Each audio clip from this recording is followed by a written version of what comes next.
চট্টগ্রামের পাহাড় এখন শুধু কুয়াশায় ঢাকা নয়, বরং ঢেকে গেছে অজানা শত্রুর ছায়ায়। হয়তো ভারতীয় নিরাপত্তা বিশ্লেষকদের দৃষ্টি আকর্ষণ করেছে, কারণ শিলিগুড়ি করিডোর ভারতের সবচেয়ে স্পর্শকাতর অংশ। আবারও শুনেনি হিমন্ত বিশ্ব শর্মার কথা। তিনি সম্প্রতি সোশ্যাল মিডিয়ায় একটি বাংলাদেশের মানচিত্র পোস্ট করে দেখান বাংলাদেশেরও দুটি চিকেন নেক। পার্বত্য চট্টগ্রাম বাংলাদেশের এক গভীর অরণ্য আর উঁচু নিচু পাহাড়ে ঘেরা এক শান্তিপূর্ণ এলাকা, এমনটাই ভাবা হতো একসময়। কিন্তু আজ আন্তর্জাতিক পর্যবেক্ষকদের চোখে এটি যেন হয়ে উঠছে আরেক বেলুচিস্তান। ইন্ডিয়া.com তার এক রিপোর্টে বলেছেন, পাকিস্তানে যেমন বেলুচিস্তান স্বাধীনতার জন্য লড়ছে, তেমনি পার্বত্য চট্টগ্রামও যেন বাংলাদেশের বিরুদ্ধে এমনই এক সংগ্রামে জড়াচ্ছে। কারণটা কি? বিশাল খনিজ সম্পদ, বনভূমি আর ভৌগোলিক কৌশলগত অবস্থান। আর এর মধ্যেই চমকে ওঠার মতো মন্তব্য করলেন আসামের মুখ্যমন্ত্রী হিমন্ত বিশ্ব শর্মা। তিনি বললেন, বাংলাদেশে দুটি চিকেন স্নেক আছে। শুধু বলেই থেমে যাননি, ইঙ্গিত করেছেন রংপুর ও চট্টগ্রাম ভবিষ্যতে বাংলাদেশ থেকে বিচ্ছিন্ন হয়ে যেতে পারে। এই মন্তব্যের পরই নতুন এক বিস্ফোরক খবর। চট্টগ্রামে পাওয়া গেছে ৩০,০০০-এর বেশি কুকি চীন সামরিক পোশাক। বাইজিৎ পোস্তনি এলাকার রিংভো অ্যাপারেলস নামের একটি কারখানা থেকে জব্দ করা হয় এই বিপুল ইউনিফর্ম। মালিকসহ ৩ জন গ্রেফতার। সেনাবাহিনী এই বিষয়ে কড়া হুঁশিয়ারি দিয়েছে। এই দেশের সার্বভৌমত্ব কোনো গোষ্ঠীর কারণে ধ্বংস হতে পারে, এটা কখনো হতে দেব না। এই ইউনিফর্মের খবরে নতুন করে আলোচনায় এসেছে কুকি চীন ন্যাশনাল ফ্রন্ট KNF। আগে যাদের চরমপন্থী বম সম্প্রদায়ের ক্ষুদ্র একটি গোষ্ঠী হিসেবে দেখা হতো, এখন তাদের সম্পর্কে বলা হচ্ছে এটি একটি সংগঠিত মিলিটারি ফোর্স।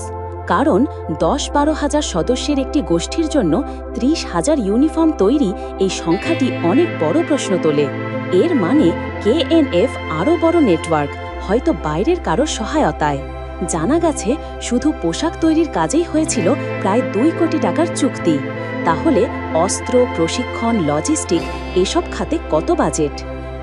বিশ্লেষকরা বলছেন এটি এখন আর কোনো লোকাল বিচ্ছিন্নতাবাদ নয়, বরং এটি একটি আঞ্চলিক ভূরাজনীতির অংশ।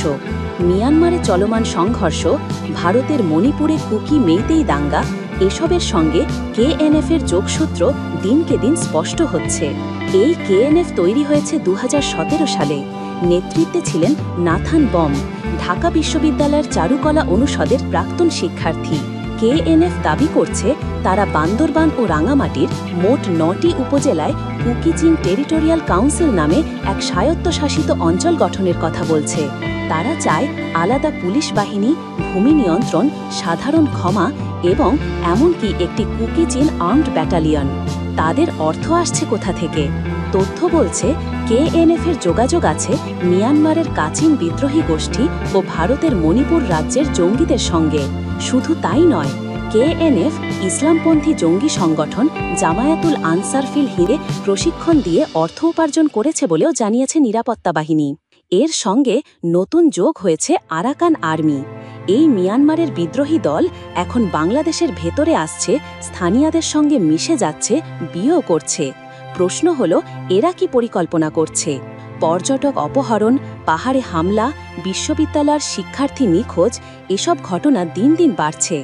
পর্যটনের জন্য বেশ কয়েকটি এলাকা বন্ধও করে দেওয়া হয়েছে। এত সব কিছু একসঙ্গে বিশ্লেষণ করলে বোঝা যায় KNF এখন আর শুধু স্বায়ত্তশাসিত অঞ্চল চায় না, তারা তৈরি করছে সশস্ত্র বাহিনী, এবং তা বাংলাদেশের ভেতরেই। আসুন আবারও শুনেনি হিমন্ত বিশ্ব শর্মার কথা। তিনি সম্প্রতি সোশ্যাল মিডিয়ায় একটি বাংলাদেশের মানচিত্র পোস্ট করে দেখান বাংলাদেশেরও দুটি চিকেন নেক, অর্থাৎ সংকীর্ণ করিডোর। প্রথমটি উত্তরের একটি ৮৩ কিলোমিটার দীর্ঘ অঞ্চল।